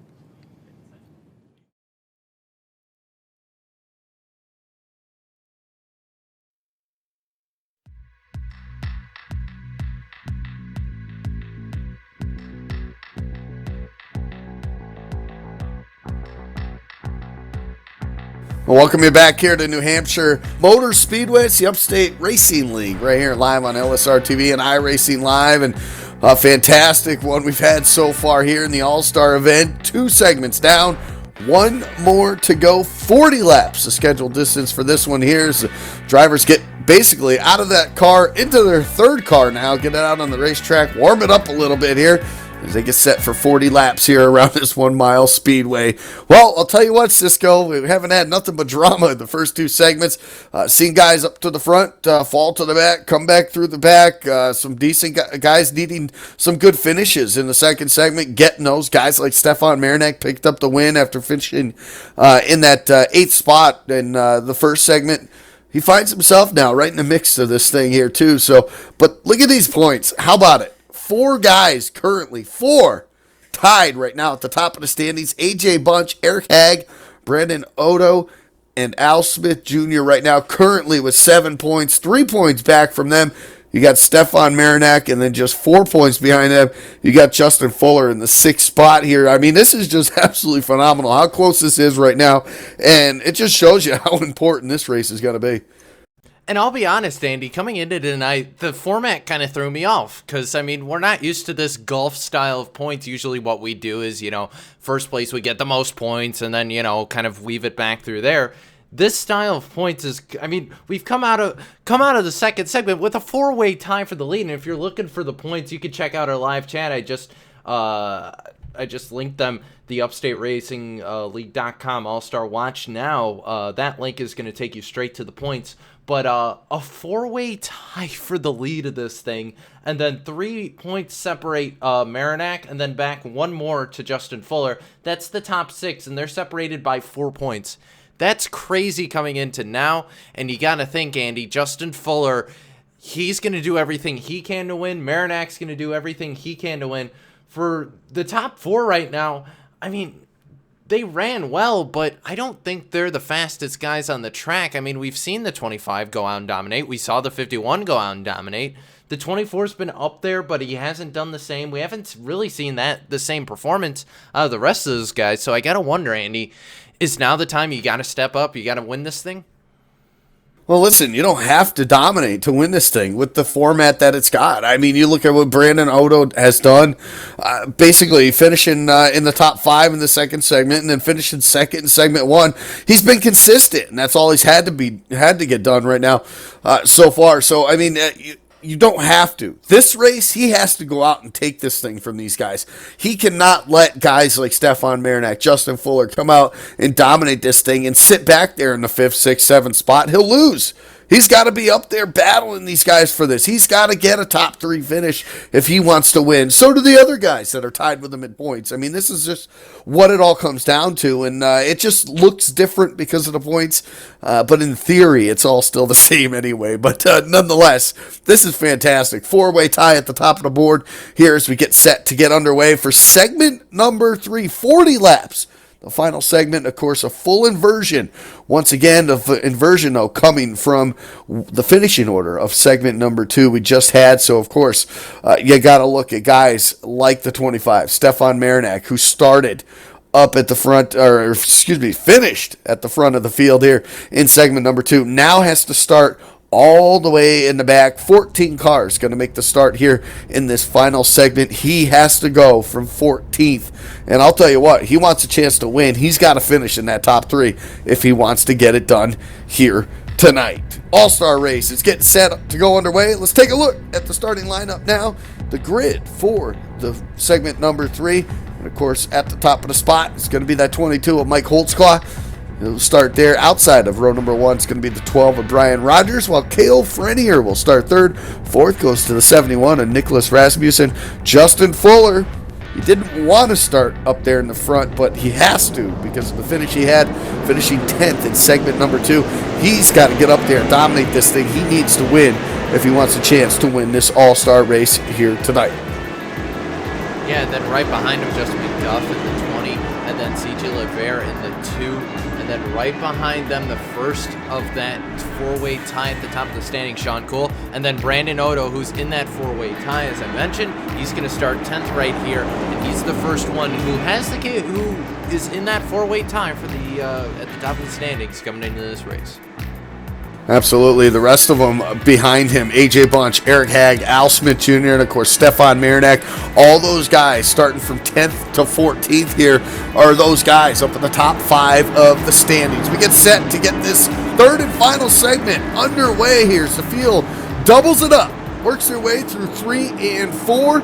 It's New Hampshire Motor Speedway. It's 40 laps. It's 40 miles to get it done. Pace car now on the pit road. And the green flag looks to wave for the 22 of Mike Claw. And we are underway. A good jump. A little bit of a bobble there before Cale Frenier. He'll check with Brian Rogers now, holding tough on the outside. And doing a great job right now as they go 3 wide. Fuller shot the gap in the middle. He's going to try and go up the middle. Every point matters for that 51. He's going to got to hope that something happens to the rest of these guys probably to ensure that he stays at the top of the standings coming out of race 3. But as they head through 4 right now, the 12 of Brian Rogers Jr. in that Mountain Dew Chevrolet. He is taking the lead right now. The Hot Wheels car of Nicholas Rasmussen right behind him, Justin Fuller. He's already up to 3rd. Yeah, up to 3rd. Justin Fuller is what he needs. He needs to go up there. He needs to win this race, and he's trying to get it done right now on lap number 2 as he gets onto that back bumper of Nicholas Rasmussen off of turn number 2. He'll dive in now into turn number 3, trying to get everything he possibly can right now. A field pretty much single file, top 6, at least for the most part, the 4. Cale Frenier, the first one side by side, but he'll lose position out of the 2 of CJ LeVere. He moves up now, single file. Once again, up for the top 7 guys now. The 24 of Odo, though. There he is right there in 6th right now, trying to get around the 73 of Eric Spencer. Kind of look to the outside. Not going to make anything happen now, but it looks like the 22 of Holtzclaw kind of holding the field up now as they look to the inside in turn 3. Holding the field up as well as the 12 of Brian Rogers Jr. A little bit of a accordion effect right behind him. The 71, the 51 right on his back bumper. And Odo mixing it up, diving to the bottom of the 22. He's going to get the nose on him there that time. Another spot for Brandon Odo. And the bad news for Justin Fuller. Odo is only 2 spots, or only 1 car separates them, rather. And that means Odo, if they were to come down to the standings, Odo has the edge on Justin Fuller right now. Stefan Marinak, meanwhile, he's right behind Brandon Odo, and if that would happen, those 2 would go down to a tie. So that's how close this is right now. No, actually, Odo he has 3 points on Marinak, excuse me. So Odo right now sits in a very good position. So never mind, Brandon Odo right now leads your overall points. Yeah, he's doing, contact behind him, the 5 and the 2 is Sean Cool, CJ LeVere. Trouble right at the start-finish line on the front stretch. Caution out for the first time here in segment number 3. It comes on lap number 5. That was a big hit for Sean Cool in that 5, or no, the 2 car rather. CJ LeVere, big hit there. The flash mobile just got turned just ever so slightly off the nose of the 5 there, hard in the inside. Wall caution is out. And CJ LeVere, bad night goes from bad to worse. He's already 11th in the standings, and this isn't going to help him tonight. No, it's definitely not. Just 1 top 10 in the first 2 segments, and then, of course, right there, the heavy damage, that's going to probably put him all the way to the back and could possibly be out of this race here tonight. So far, Brian Rogers, after starting 2nd, taking over the lead right on lap number 1 through turns 1 and 2. He continues to lead the way right now. Nicholas Rasmussen in the 2nd spot. Justin Fuller from 5th to 3rd now. And then how about Brandon Odo? We've been talking about it, what he needs to do. He doesn't need to win. He just needs to be up there in that top 3, mixing it up right now, currently in that 4th spot. While he rounded up to top 5 currently is at 73 of Eric Spencer. So 1 caution so far here in segment number 3. 40 laps. The scheduled distance will have about 33 laps left to go here. 34 laps, I should say, left to go here as they cross the start-finish line right now under the caution flag. So a couple more will tick by under the caution. But still, nonetheless, these laps will click by pretty quick. And for guys like Stefan Marinak, who had to make his way up through the field, how about 14th to 6th? Yeah, Marinak's done a great job right now, but it's just not good enough. He's still 3 points behind that top group. I mean, Marinak can do all he can and try and win the race, but it's one of those scenarios. It's like a playoff scenario, Andy. You could try to do everything you can, win the race, do everything, but if Odo finishes right behind you in 2nd, it's not going to matter. He walks away with it. So at this point, Marinak can do everything he can, but his destiny is ultimately in the hands of the 24, then everyone else tied at the top of the standings. So, you know, depending on Bunch, Hag, Odo, and Al Smith, Justin Fuller and Marinak, basically their destinies are out of their hands now. AJ Bunch currently back in 12th. Eric Hagg back in 10th.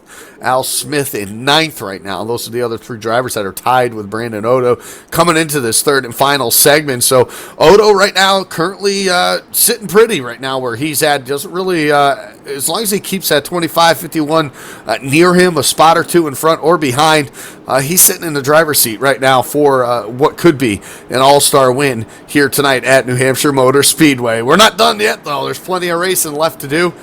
Just over 30 laps left to go in this one here. 32, it looks like probably about 31 laps to go when we finally get the green flag. I believe we'll get the one to go this next time by. So lots of time for things to happen, and we know how quickly they can happen here in New Hampshire and how tight these cars can get coming off the corners. We've seen it at least a dozen times now of guys getting into the wall, whether it's off turn 2 or 4. Of course, turn 2, probably the more dramatic corner it's been all night long.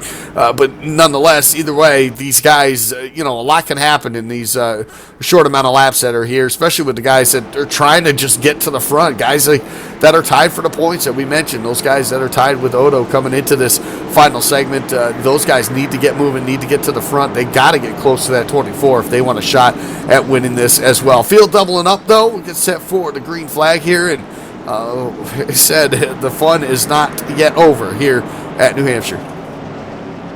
Oh no, fasten your seatbelt, guys. This is going to be crazy. An all-out brawl to the end of this thing.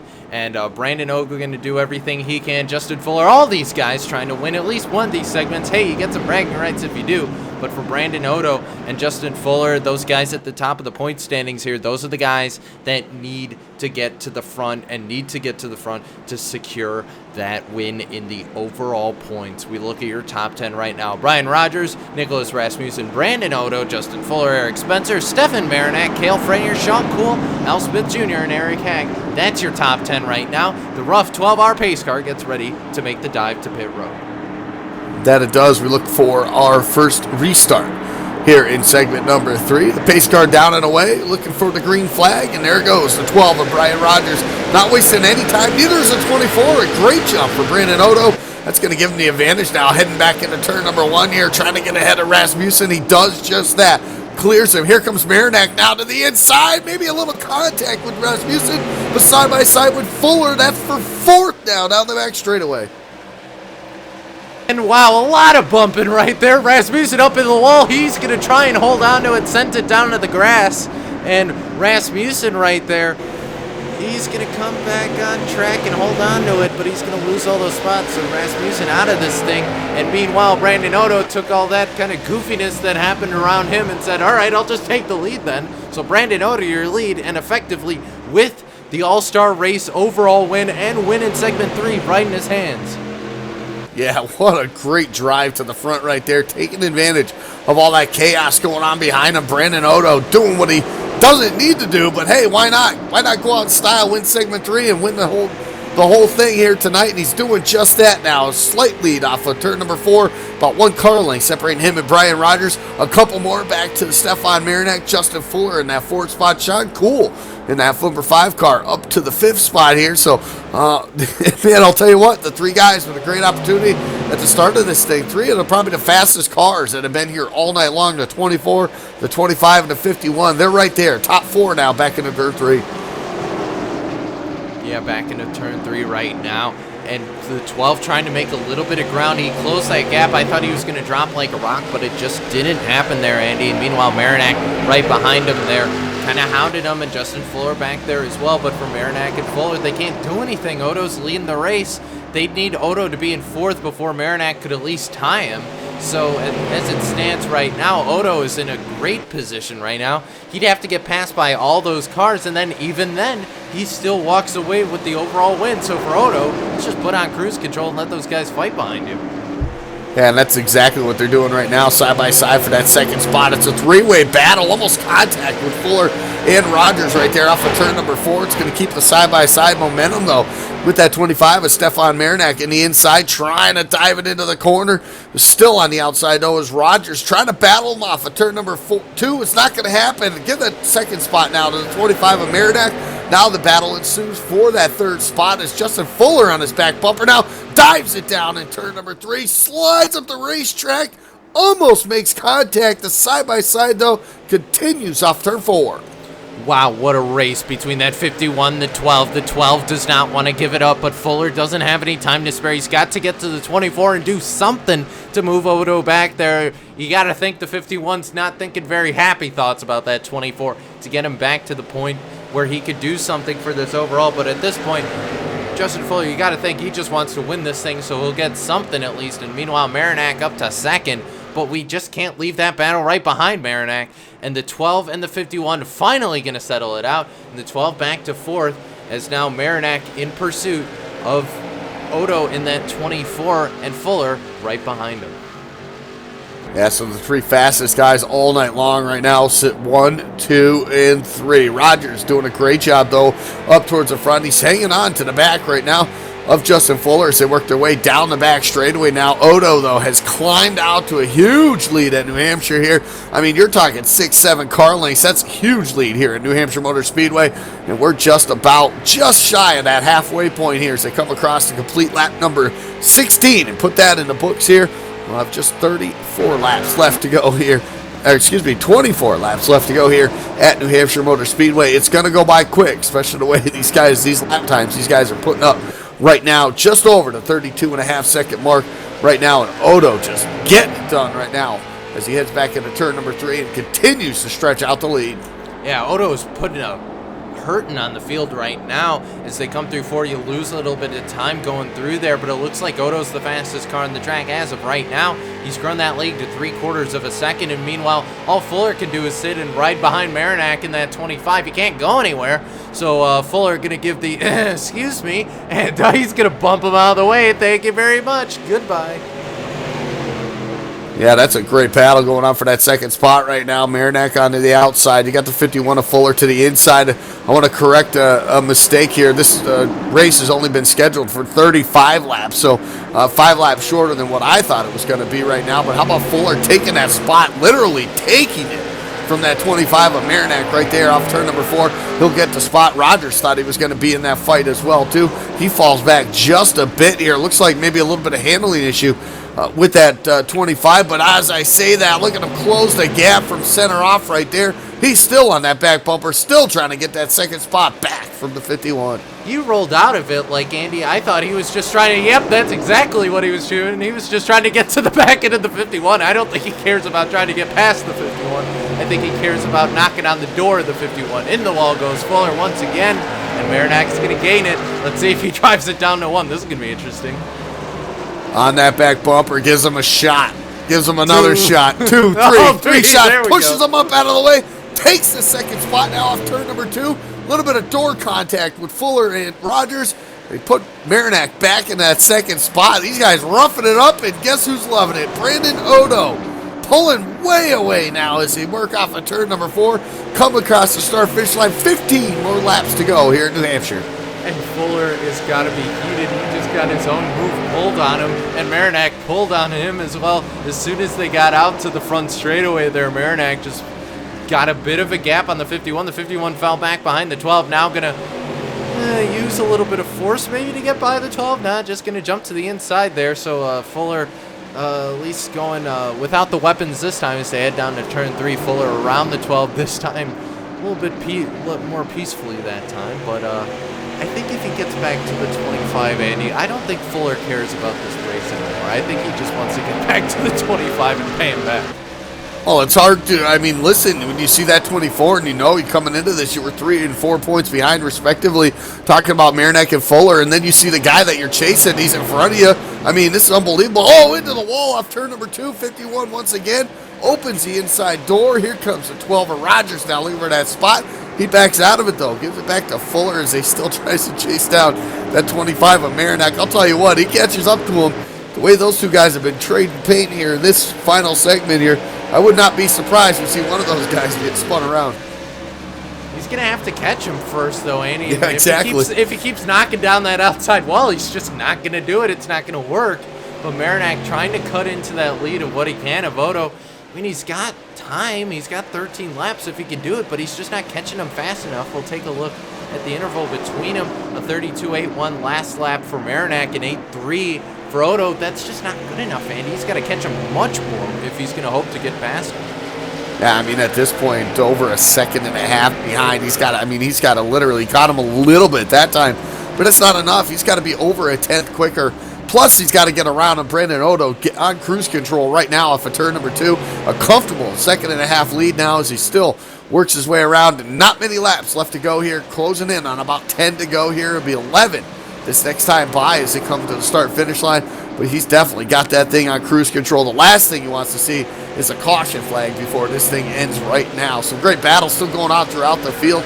How about the 19 of AJ Bunch? One of those guys tied with Brandon Odo, trying to make his way up through the field. Just got around that 5 of Sean Cool, puts himself down in that 5th spot. So, hey, what those guys were doing in front of him, he wants to see some more of that, some more beating and banging, maybe knocks a couple more of those guys out of this race, gives him an opportunity maybe to chase down that 24. But AJ Bunch has done a great job from starting 11th up to 5th right now. Maybe a little bit too short for this overall win here tonight at the All-Star, but I'll tell you what, Odo just showing the way. He's been so consistent all night long. Great finishes. A 2nd place in segment number 1. A 5th place in segment number 2. Started 10th, and he's showing the way right now on lap number 26. 10 laps just to go. Make it 9.5 as he works his way down the back straightaway. We were on board with AJ Bunch there, just watching the battle a little bit behind, but I can't help but notice I was looking up at the ticker, and the gap between the 25 and the 51 is starting to close. It went from 6/10 down to it's about 4/10, and it's only about 3 or 4 car lengths as they come down the front stretch right now.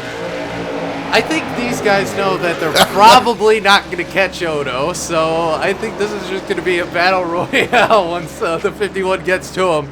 And I don't think the 51 cares if he's 2 car lengths back and there's one lap to go. He'll probably just dive it in deep and try and move the 25 whatever way he can. This is going to be an all-out battle here. Yeah, it's an all-out war, and it's not even for the race lead. It's not even for the championship of the All-Star racing as well, too, as the 3rd and final segment is starting to wind down here. The laps closing in on the finish of this one here. Just 8 more times around for the 24. Brandon Odo continues to keep about a 1.5 gap right now over that 25 of Stefan Marinak. Justin Fuller still closing a gap, just down to 2/10 now. A couple car lengths separating him and that 2nd place machine of Stefan Marinak here as they continue to battle it out. We talked about AJ Bunch getting up to 5th. He's still about a 1.5 off the back bumper of Rogers. He's kind of running a little bit of a higher line there, but he's still trying to make it work. He needs a caution to get up into this thing, to get into this battle for the win, but this is absolutely phenomenal the way this thing is closing out here. 6 laps to go for Odo. And right now we're watching this battle between Eric Haag and the 5 of Sean Cool, and these two have been going at it for a little while. We've been able to see it in the back of our picture, but Haag right now is battling all completely out with that 5 of Sean Cool. They've been side by side for about a lap now, and Haag just won't get past him. He just doesn't have a good enough run, so Cool's been able to get the run on the outside. These two have just been going at it as they come through 4 right now. Haag going to try and vanquish him that time. Not going to happen. Cool hangs tough on the outside. Yeah, it's going to take a good dive into the corner here, try to slide up in front of that 5 machine. But how about that? Cool with a great drive into turn number 1 right there. Hang on to it for a second, but not enough. Here comes Haag. He'll get the spot, but he'll have to slow up. Gets in the wall. Little bit of contact, but he'll keep that spot there. I'll tell you what, that's a slide job if I ever saw one right there. But a great job by the 5. Cool could have easily spun him around. He'll look to the inside, though, right now. But the 99 trying to hang on to that spot here. Oh, he turned contact, and now he goes around. Caution out here in segment number 3. Not what Brandon Odo wanted to see. Actually, it is what I believe Brandon Odo wanted to see, because my laps are showing he's got 5 laps to go, which I do believe means this thing's over.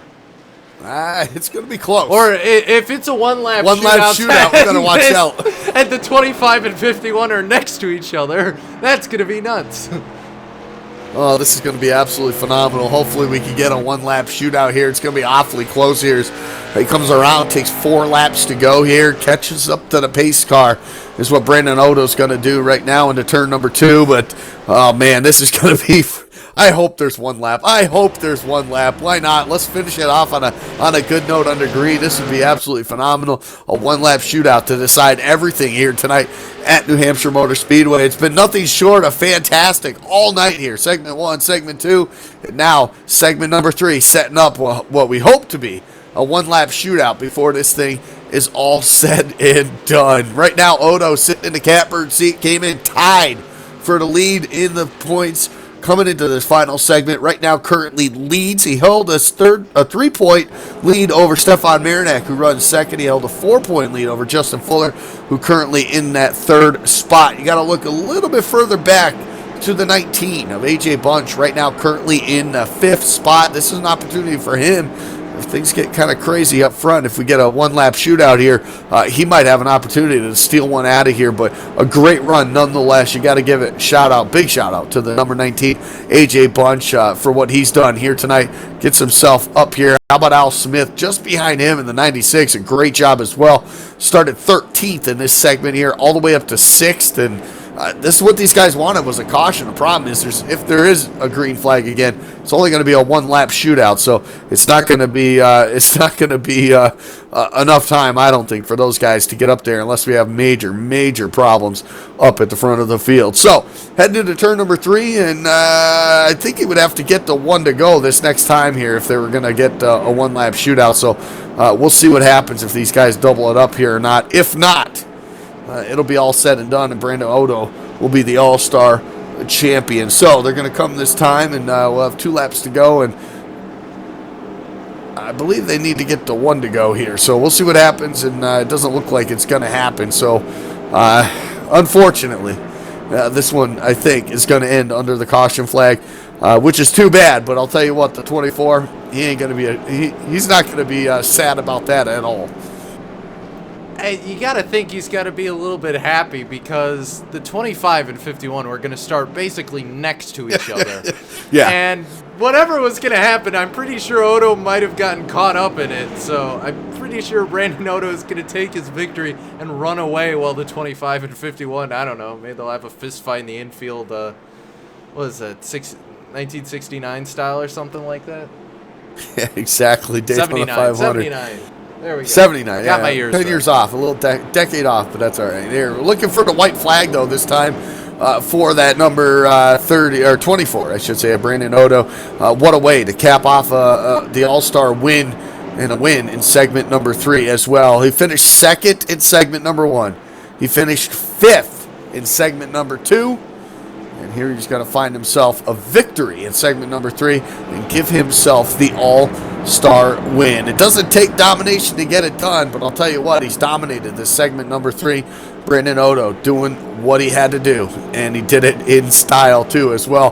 Passes some fantastic race cars, getting up to the front of the field, and right now just has to basically limp around this racetrack, and he only has to do it half of a lap now in order to get his victory. And this hasn't been the year that Brandon Odo's wanted. I mean, he hasn't been as fast as he was last season, and we were a little worried about him. Didn't really have a lot of speed. He showed up a couple races, but this tonight showed consistency wins championships, or in this case, he won a 3-race championship for the All-Star race.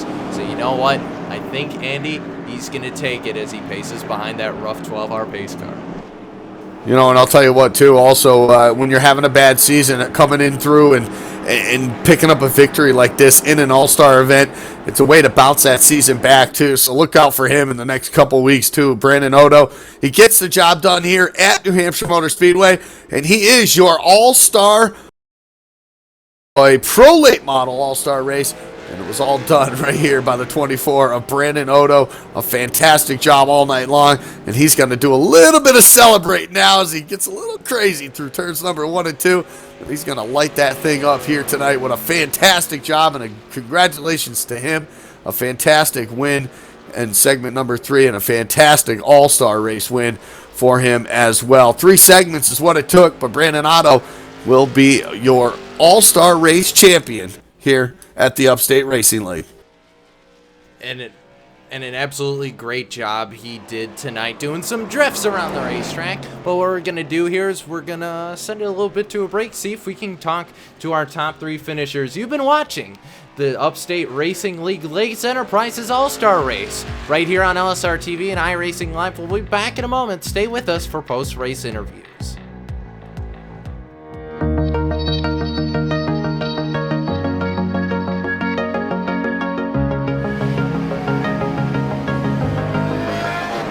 was more than impressive, I have to say. I mean, the track is identical to the real track. I was blown away how realistic it is. Every little bump, every little spray paint, everything is exactly like you were there at the track. It was a great experience. This is a warm-up lap now. Tires to get warmed up. The engine. Breathe a little bit here when you go through that little bump there. And then it's flat pretty much all the way through here, just about. Hard braking. This is the slowest part of the track. And then I've done, I did many races in Formula 3, Formula 2. I did the very last race they did there in Group C in 1983 in the 956 Porsche. That's when Beloff got the lap record at the 6:11. I think I was second on the grid with the 6:14 or something, which was, those cars were awesome around there, of course, like any car is, that speed. And this is the corner of all corners here, the Schwedenkreuz. Flat all the way into it. And then trail brake all the way into the apex here. And then hard at it again to get good speed down the hill here. Mega fast down this hill here. Just jump from one apex to the next. Gotta be super precise here. It's almost exactly like the real thing. So, it is certainly realistic enough to get past the a lot of the initial hurdles you have when you try to learn to drive a race car, So, I think it's an excellent tool to learn how to race for sure, or learn to drive a car on a racetrack.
Welcome you back here to New Hampshire Motor Speedway. We just concluded the Upstate Racing League, Lady Enterprise, MP Roy Pro Late Model Series All-Star Race, and it did it in exciting fashion. 3 segments is what it took. Brandon Odo came home as your champion. AJ Bunch came home in second. Stefan Marinak finished in the 3rd spot, tied with AJ Bunch. We'll talk to those top 3 in just a moment. Al Smith Jr.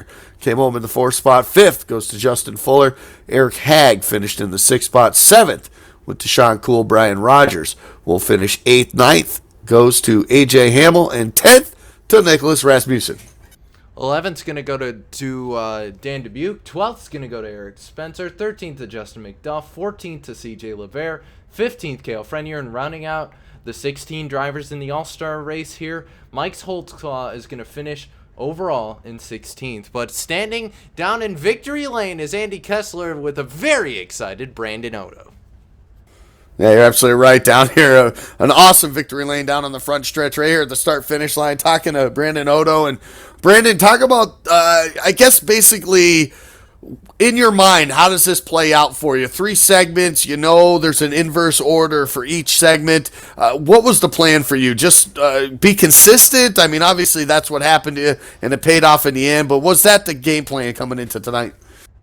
Yeah, honestly, the game plan was just I mean, going out there and finishing as high as we could in each segment, we're really worried about that invert. I knew we had a fast car today. We were pretty much quickest in most of the practices, and I knew we had a fast car. It was our races to lose, so just go out there and finish as high as we could. I knew we were able to work up through the pack. It was a little hectic at a few points there, and I had a few incidents there, but I'm just glad we came out with it on top. Yeah, we definitely saw it. Obviously, segment number 1 went in your favor. Finishing second, no pressure really to chase down that 51 and try to really, basically steal some. You don't want to put yourself in that predicament where, a mistake or anything like that puts you way back in 10th. So you did a great job finishing second, but then no one coming into segment 2, having to pass all those cars to get back up towards the front of the field. You were able to do that, and ultimately, and you finish in that 5th spot in segment number 2, which is put you basically in the driver's seat for this final segment. But when you see guys like Justin Fuller, who went out and dominated that first segment, and then you see him starting right there with you, but he had all those problems. He ran into some trouble in segment number 2, and ultimately it cost him. How worried were you as you were trying to work your way through that field? The laps were short, but yet you still had to be aggressive at the same time. Yeah, I mean, especially knowing that you're going to be starting with everybody that's fast in the back of the pack definitely can cause some issues. I know I got to apologize to Fuller. I haven't looked at the replay yet, but me and him got into it a little bit in segment 2 early on. And, I mean, I was in no position to want to get into him like that, but, I mean, we were 3-4 wide, and, it was crazy. People were coming down lanes, so I haven't had a chance to look at the replay, but I feel like I got to mention him in there. But yeah, it's just crazy knowing that you have all these fast guys and some, not so fast guys in front of you that everybody's just trying to get around at the same time. So it can cause some really, really hectic track conditions. Obviously, New Hampshire, one of the bigger tracks you guys see over the course of the schedule. And I guess with the bigger track, obviously, it makes things a little bit different. You got a little bit more room in the corners. I mean, if we took this race to Five Flags, it'd be a little bit different. It might be causing a lot more bumping and grind and maybe a lot more beat-up race cars than what we saw here tonight. But talk about this place as an all-star race type of venue overall, in your perspective of, the racing, the type of racing this place brings, and how patient you have to be to drive this racetrack, especially through the corners, getting back to that gas. I mean, you just got to be so patient going through these corners. Talk about this place as an all-star race type of a venue, and how to prepare for this when it's one of the bigger tracks you guys see all season. Oh yeah, this is absolutely probably the widest besides Iowa that we go to. So you got a lot of room to move around. You can run a lot of different lines entering the corners, and that can really set you up for some passes, especially those long straightaways are just, they can really cost you if you don't exit the corner the right way, and that's where you can lose some positions, and especially patience. Patience is what's going to pay off here. In the first couple of segments, I wasn't patient enough, and I just tried to go to the inside line anytime I saw an opening, just to see if I could do anything down there. In the third segment, I just used my head a little bit more, stayed a little bit more patient, and it ended up paying off, being able to work that outside line, even if you had to sit up there for a few laps and follow a guy. It was just honestly all about patience, and especially in all-star racers, there's not much on the line, but there is a lot on the line where these guys are going out here, giving it all, their all, and just putting their hearts into it. It definitely makes for some great racing. Yeah, it definitely has. It hasn't quite been the season you've been looking for overall during the regular season, but what can this win at the All-Star race, even though it doesn't help you in the standings for the regular season, but what can this do momentum-wise and confidence-wise for you going into the second half of the season? Oh, a huge confidence boost. We have one win on the season. I know last week at Martinsville we had some mechanical, electrical issues on my end over here.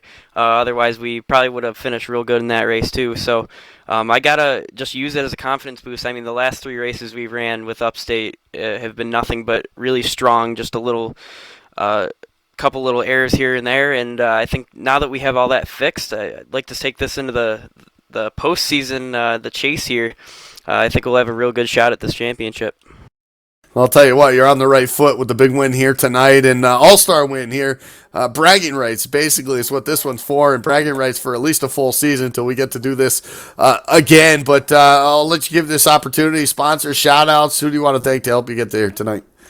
Well, of course, I got to thank iRacing Memes Facebook page if you haven't gone and liked that yet. It's facebook.com/IRMEMES. We post a lot of funny stuff.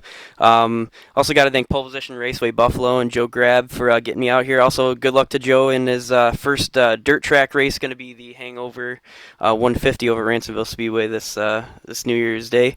So got to thank everybody watching, Danielle Jones, my girlfriend, Ed Neal, Kyle Young, Rich Buckles, Zach Regenball, Mike Dodonio, everybody who always comes out and watches every single week. All the fans out there, got to thank you guys up in the broadcast booth. Got to thank Al for putting this all together.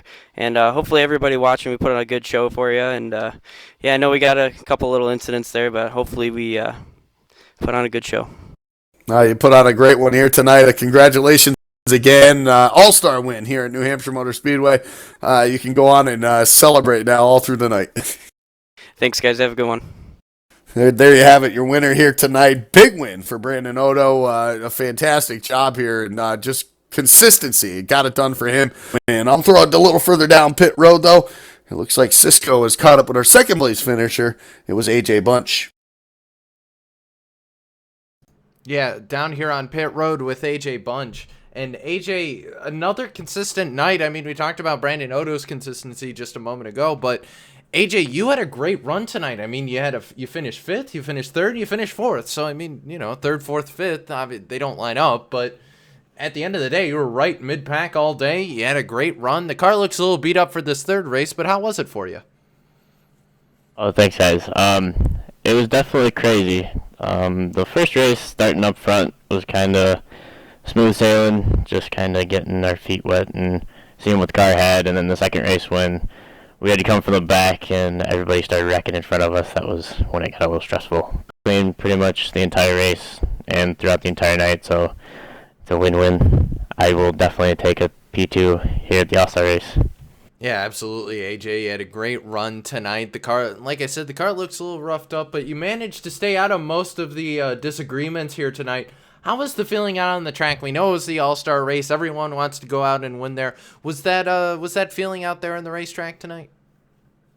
Oh yeah, you could definitely tell that everybody was giving it their all. I don't think anybody was going less than 100% every single lap, so it was definitely keeping us all on our toes up there in the top 5 and even back in the beginning stages, because I know the beginning of the second stint, I was back there just kind of trying to ride the first couple laps, see what was happening, and Fuller got in my back bumper and almost wrecked us. So I can definitely say everybody's going 100%. Absolutely, AJ. Well, you brought the Budweiser Chevy SS home. You're third overall. Sponsor shout-outs, anyone you want to thank? First of all, I got to thank Team Upstate Racing. Those guys have been pretty helpful throughout the whole year with Al, Justin, Sean, Hamill, all you guys. It's just been pretty fun. I also got to thank my girlfriend, Budweiser, for hopping on the car. And you guys up here in the booth, it's just, you guys do an amazing job. Well, thank you for putting on a great show. AJ Bunch, he finishes second overall in the point standings here. AJ, congratulations. We'll see you next week. Thank you. All right, well, that does it for second place. I'm going to throw it down to Andy, who's caught up with third place, and that's Stefan Marinac. Yeah, I'm down here on the front stretch here with Stefan Marinac, and man, I'll tell you what a crazy night here. I started up in the front of the field there here in the first segment. Really had a little bit of an incident there in the first segment there with the 51 of Justin Fuller. Nothing you could do. I mean, just literally in his tire tracks, he hits the wall. You did a great job not hitting the inside wall yourself, but then how hard was the patience to, especially in that first segment, to get back up through the field there? You ended up finishing, I believe it was in that 8th spot there in that first segment, but you had a lot of work to get it done. Yeah, it was pretty tough after the first segment.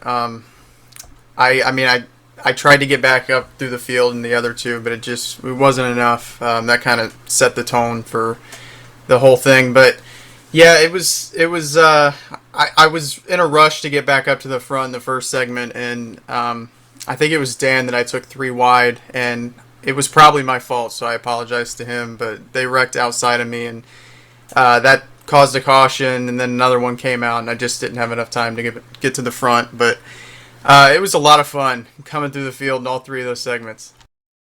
Yeah, it definitely was. You had your work cut out for you. A hard-earned third place overall here in the All-Star race. And the second segment, though, you did what you had to do.